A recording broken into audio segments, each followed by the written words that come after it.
नमस्कार, आप देख रहे हैं पायनियर हरियाणा और मैं हूं आपके साथ नम्रता चंजोत्रा। हरियाणा में भाजपा की सरकार के 8 साल पूरे होने को लेकर सीएम मनोहर लाल खट्टर ने दिल्ली में प्रेस कॉन्फ्रेंस का आयोजन किया। इस दौरान उन्होंने पहले अपनी सरकार का रिपोर्ट कार्ड पेश किया और खट्टर ने कहा कि परिवार पहचान पत्र हरियाणा की आबादी का पूरा डाटा तैयार करने के लिए शुरू किया गया है। वहीं आयु के हिसाब के साथ लोगों को योजनाओं का लाभ दे रहे हैं। आपको बता दें, इसके बाद मनोहर लाल खट्टर ने बताया कि फरीदाबाद में केंद्रीय गृह मंत्री अमित शाह 6600 करोड़ की योजनाओं की कल शुरुआत करेंगे, जिसमें सबसे बड़ी ऑर्बिट रेल कॉरिडोर परियोजना है जो केएमपी के साथ साथ होगी। वहीं 5600 करोड़ का अकेले यही प्रोजेक्ट है। पलवल से कुंडली तक यह रेल लाइन बनेगी। आपको बता दें कि 3 अन्य योजनाओं में रेल कोच नवीनीकरण योजना को शामिल किया गया है। वहीं बड़ी गांव में 250 LHP का उद्घाटन केंद्रीय गृह मंत्री अमित शाह करेंगे। इसके अतिरिक्त केंद्रीय गृह मंत्री एलिवेटेड रेल ट्रैक का उद्घाटन भी करेंगे। वहीं जींद और कैथल में भी जल्द ही एलिवेटेड रेलवे ट्रैक शुरू किया जाएगा। इसके अलावा हरियाणा के भोरथी में 18 एकड़ में 570 से ज्यादा पुलिस आवास बनाए गए हैं। इनका भी केंद्रीय गृह मंत्री कल शुभारंभ फरीदाबाद से करेंगे। हमने लगातार जो हमारे नीतियां, जो हमारी पॉलिसी, जो हमारी उपलब्धियां देश के प्रधानमंत्री नरेंद्र मोदी जी, क्योंकि संयोग से 2014 में ही मई में हमारी केंद्र में भी सरकार बन गई थी, तो प्रधानमंत्री जी ने भी जो हमको एक ब्लूप्रिंट रखा है समाज की प्रगति का, प्रदेशों की प्रगति का, बराबर वो हमको संभालते हैं। तो उन्होंने जब जो रास्ते दिखाए, जो प्रेरणा उनसे मिली, उस पर भी हम लगातार काम करते रहे।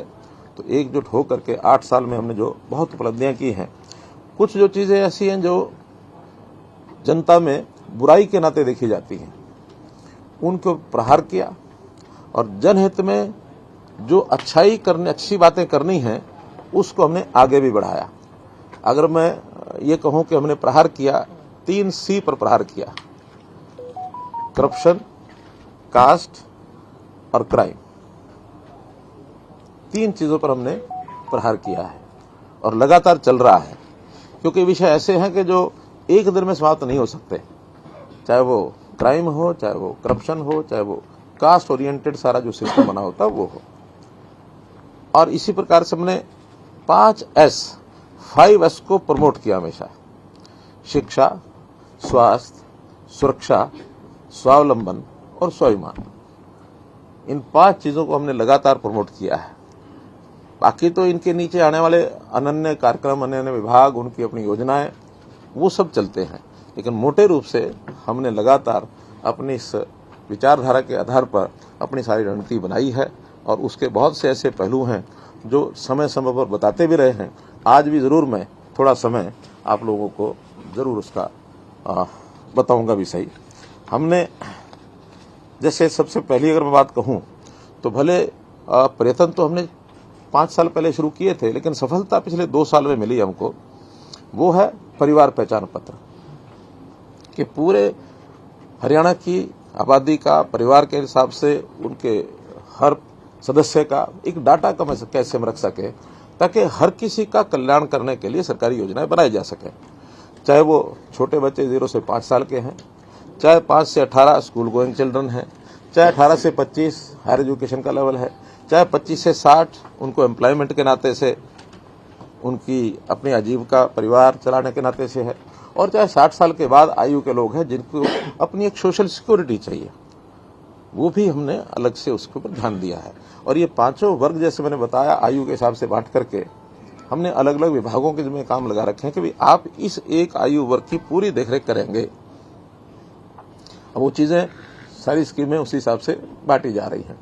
कभी एक पुराने समय में आश्रम व्यवस्था चलती थी, उस समय 4 आश्रम चलाए गए थे: ब्रह्मचर्य आश्रम, गृहस्थ आश्रम, वानप्रस्थ आश्रम और संन्यास आश्रम। वो 25-25 साल का उस समय का हिसाब था। आज हमने आज के आवश्यकता के हिसाब से, आज के तरीकों से इसको 5 हिस्सों में बांट दिया है और उसी में हर विभाग का काम WCD 0 से 5 साल, 5 से 18 स्कूल एजुकेशन, 8 से 18 से 25 हायर एजुकेशन, 25 से 60 एम्प्लॉयमेंट के बाद 60 के ऊपर सोशल जस्टिस डिपार्टमेंट। तो एक प्रकार के सारे काम उनके माध्यम से किए जाएंगे। कोई भी व्यक्ति समाज का ऐसा न बचे जिसको कोई तकलीफ है और उसकी हमारी योजना नहीं बनी उसका तकलीफ को दूर करने के लिए। तो यथासंभव हर नागरिक की चिंता करना, ये हम इस परिवार पहचान पत्र का जो एक हिसाब किताब है इसके माध्यम से करेंगे।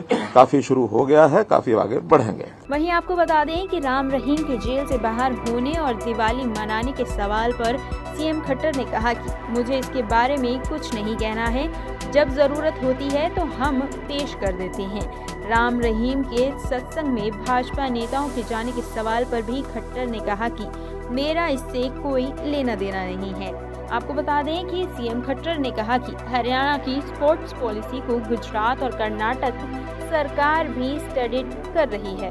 वह जानना चाहते हैं कि हरियाणा के खिलाड़ी इतने मेडल कैसे ले आते हैं।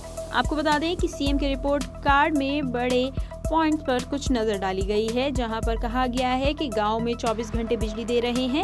2014 में लगभग 538 गांव में ही बिजली आपूर्ति होती थी। उसके बाद पिछले 8 सालों में 5680 से ज्यादा गांव में 24 घंटे बिजली आ रही है। मार्च 23 तक 6000 गांव में बिजली दिए जाने का वादा किया गया है। वहीं आपको बता दें कि गांव में पढ़ी लिखी पंचायतें दी जाने का भी हरियाणा सरकार वादा कर रही है। हरियाणा सरकार का कहना है कि पढ़ी लिखी पंचायतों से गांव में करप्शन खत्म हुआ है। वहीं अंत्योदय खाद्यान्न योजना के तहत हरियाणा सरकार कम आय के लोगों की आय में वृद्धि करके 7 लाख चिन्हित किए गए हैं। आपको बता दें इस वर्ग के लोगों की आय लगभग 8000 रुपए है। 30,000 लोगों को ऋण दिलाया जा रहा है। इसके अलावा शिक्षा के तबादलों के लिए भी ऑनलाइन नीति लाई गई है। डीबीटी योजना में घोषित लाभार्थी बहुत सारे निकले हैं। इसके बारे में भी सीएम मनोहर लाल खट्टर ने अपनी प्रेस वार्ता में ब्यौरा दिया। आपको बता दें हरियाणा में बीजेपी सरकार का पार्ट 2 चल रहा है। पिछले कार्यकाल के 5 साल और इस कार्यकाल के 3 साल को मिलाकर 27 अक्टूबर को राज्य में 28 साल पूरे हो रहे हैं। इस मौके को खास बनाने के लिए सरकार और संगठन प्रयास कर रहे हैं, लेकिन राज्य में आचार संहिता लगी होने के कारण कई दिक्कतें खड़ी हो रही हैं। इसी के साथ आपको बता दें कि दिल्ली से सटे हुए फरीदाबाद में कल जन उत्थान रैली का आयोजन किया जा रहा है। बीजेपी सरकार के 8 साल पूरे होने पर फरीदाबाद में जन उत्थान रैली की जा रही है। इस रैली में देश के गृह मंत्री अमित शाह शिरकत कर रहे हैं। यहाँ आचार संहिता लागू नहीं है। इस रैली में सीएम मनोहर लाल, प्रदेश प्रभारी विप्लव देव, प्रदेश अध्यक्ष ओपी धनखड़, गृह मंत्री अनिल विज सहित पूरी कैबिनेट मौजूद होने वाली है। राष्ट्रीय समाचार पत्र पायनियर हरियाणा पढ़ने के लिए डाउनलोड करें हमारी वेबसाइट पर प्रकाशित ई-पेपर।